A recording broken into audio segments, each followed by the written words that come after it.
This podcast is a member of the OOF Podcast Network. Ang mga podcast na may OOF. Paano ba magmahal? Ang mama ng bayan, ang mama nyo, ang mama nating lahat. Mama Mo Colleen Podcast. Mama Mo Colleen. Hello mga bebe ko! Isang bari-bari mga hello ng bunggang-bungga! Siyempre, nandito na naman ang nag-iisang mama mo, mama nyo, mama nating lahat. Walang iba kundi si...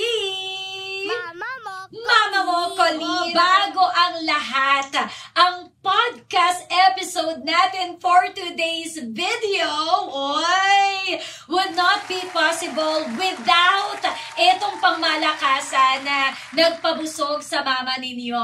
Maraming salamat, Boteju, Authentic Japanese Traditional Cuisine. Maraming salamat po. Alam nyo, totoo lang, Boteju is one of our favorite puntahan ni Dodong Philip. Pagka nag-grocery kami, right after naming mag-grocery, yan ang date namin. Kasi pag mag-asawa na kayo, pag kayo pamilyadong tao na, very rare na lang yung pagde-date hindi mo na nagagawa yun. Kasi nga busy na kayo sa mga errands, errands. Anyway, eto na, ngayong araw na ito, kukumustahin ko lang kayo. Kumusta ka, bebe ko? Alam mo, yung salitang yan minsan nakakatakot. Kasi kasunod yan, pautang. Pero itong kamusta ko, kumusta bilang mama mo? Bilang mama na kinakamusta ang puso mo. Kumusta na ang puso mo? Kasi balita ko, medyo masakit Kumusta ka? Kasi may mga tanong ka pa, di ba, na bakit yung iba parang naka-jackpot when it comes to love? Akala mo parang wala, pero meron yun. Madali lang silang mag-handle. Pero may mga tao naman who's asking me, Mama Colleen, bakit ganon? Bakit ako nasasaktan? Bakit parang nagmamahal naman ako ng totoo, pero bakit parang hindi ko nararamdaman? May mga tanong pa yan na parang, paano ba magmahal ng hindi nasasaktan? Nako! Alam mo, ito lang ang masasabi ko dyan. Ang love, kakambal niya na yung masasaktan ka talaga. Kasi pag hindi ka nasaktan, ibig sabihin, hindi ka talaga nagmahal. Diba? So, okay lang yun. So, paano ba magmahal ng hindi masasaktan? Huwag na natin itanong yun. Kasi, at the end of the day, kahit anong gawin natin, kakambal na yan ng love. At saka sino ba dito yung naranasan ng magmahal? Sino naman dito yung nagmahal pero nasaktan? Sa mga nasaktan na dyan, alam mo, minsan, ikain na lang natin yan, no? Deserve mo ang i-treat ang sarili mo after the pain, after the breakup. Diba? Ikain mo na lang yan kahit nasasaktan ka. At least, busog ka pa. Syempre, again, saan kakain? Sa Boteju. Diba? Tapos pag kumain ka sa Boteju, sama mo ako. Mahilig ako sa mga authentic Japanese na pagkain Oo. Nagmahal ka na ba? Nasaktan ka? Anong ginawa mo? Gaano ka katagal mag-move on? Diba? Marami kasi sa atin yung parang it took 1 week bago sila makalimot. Ang bilis, diba? It took 1 year. It's been 1 year pero Mama Colleen, hindi ko pa rin siya makalimutan. I wanna know in the comment section below kung mabilis ka ba? Ikaw ba yung tipo ng tao na mabilis mag-move on? Yung tipong bye-bye ex today, bukas may jowa na. Iba din. Or bago ka mag-jowa, bago ka mag-boyfriend, mag-girlfriend, parang you let your heart heal muna. Please, I wanna know. Kasi kung ako ang tatanungin, ang mama mo, mabilis ako mag-move on. Ganun talaga pag feeling maganda. Oy, stop nyo pala kami sa Facebook, sa aming mga social media accounts. Hanapin nyo na po Mama Mo Colleen Podcast. Paramihin na po natin ang ating mga anak para masilayan ninyo ang itsura ng mama mo. Again, i-follow nyo na kami sa Mama Mo Colleen Podcast. Sa Instagram, sa TikTok, ayan, at Mama Mo Colleen, C-O-L-L-E-E-N. Anyway, eto naman. Let's move on to Mama Colleen. Paano ba to? Dear Mama Colleen, paano ba to? 7 years. 7 years ko siyang minahal. Ganito po kasi yan.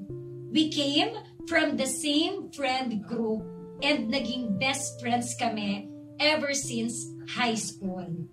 Sa sobrang close namin, hindi ko alam na nafo-fall na pala ako sa kanya.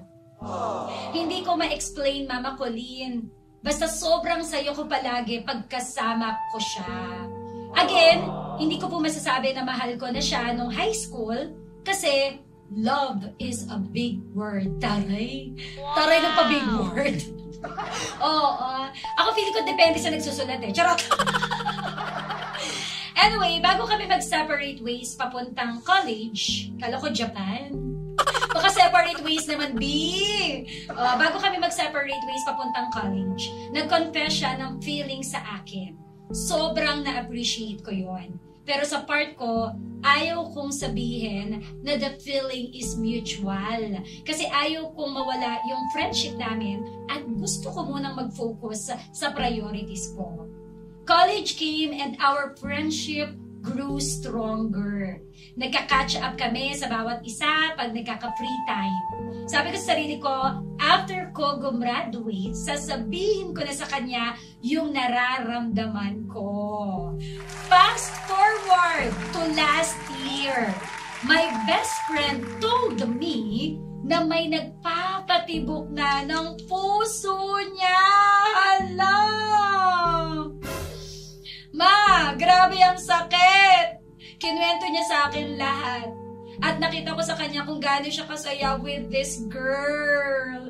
Sino ba naman ako para maging hadlang, diba? Hindi ko na po alam kung ano ang gagawin ko, ma. Gusto kong maging masaya para sa best friend ko, pero ang sakit-sakit pala. Grabe po panghihinayang kasi hindi ko nasabi sa kanya yung tunay na nararamdaman ko. Naiinis ako sa sarili ko noon kasi natakot akong sabihin. Wow. Ang daming pagkakataon na pwede kong sabihin sa kanya pero hindi ko sinabi. Ngayon, may iba na siya. And I'm choosing to love him from afar. Kaya ma, paano po ba magmahal ng hindi nasasaktan? Alam mo, nangyari na ang nangyari. What we need to do na lang ngayon is charge to experience at baunin yung lesson na yon in moving forward. Kasi kung sisisihin mo pa yung sarili mo na kung sana ginawa ko to, kung sana nasabi ko na mahal ko siya.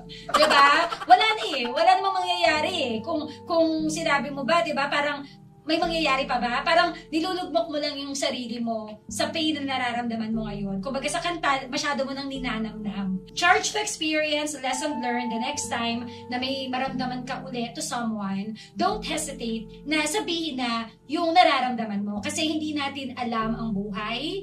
Again, mahirap yung darating yung panahon, sana nasabi ko to, sana lumandi na ako.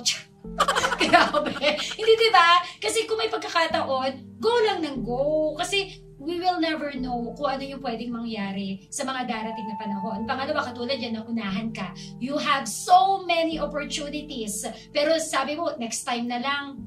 Sa next life na lang. Diba? Kung kaya mong sabihin ngayon, sabihin mo na.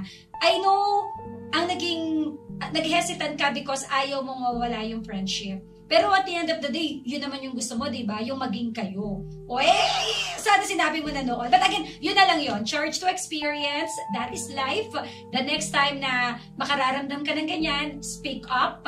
Parang pag-abot lang yan ng pangarap. Kung ayaw mong ma-miss out yung pangarap na yun, kung ayaw mong ma-miss out yung opportunity na yun, if you have the time, the privilege, the pagkakataon na sunggaban ngayon, sunggaban mo na. Sino dito yung nakarelate sa kwento ng ating bebe ko na nag-send ng letter today?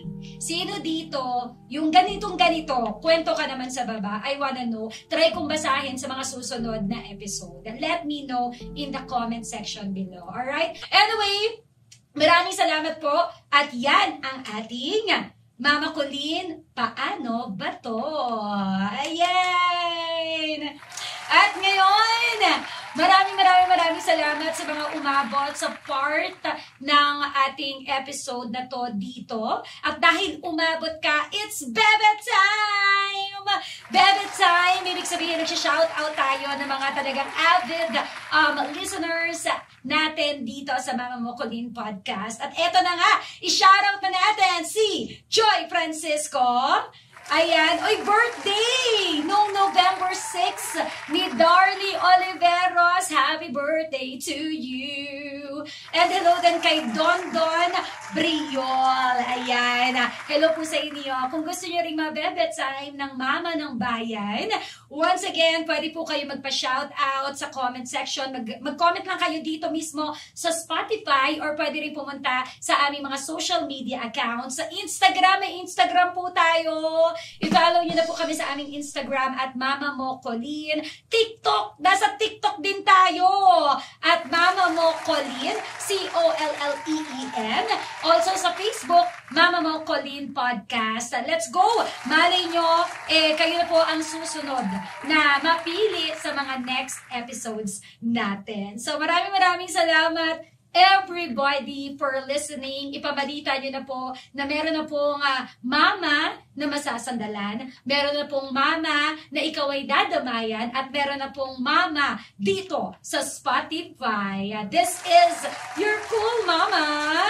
Ako po si Mama Colleen. Uy, napapakinggan din tayo sa programang Heart to Heart with Mama Colleen sa 91.5 Win Radio. Ayan, once again, maraming salamat po for listening. Maraming salamat, Botti Ju. Maraming salamat po. And magkaliligan ulit tayo on Spotify sa susunod na episode. Maraming salamat, Heart Heart! Bebe ko, i-click mo na yung notification bell at i-follow ang Mama Mo Colleen Podcast here on Spotify para updated ka sa aking latest episodes. I-follow at like mo na rin ako sa aking FB, IG, and TikTok at Mama Mo Colleen. Palambing din mga bebe ko, subscribe ka na sa aming YouTube channel, Podcast, para sa clips at full video episodes naman sa aking official channel, Colleen's World. Magsama-sama tayo muli sa susunod na Biyernes, 6 p.m. here on Spotify. Heart, heart mga bebe ko!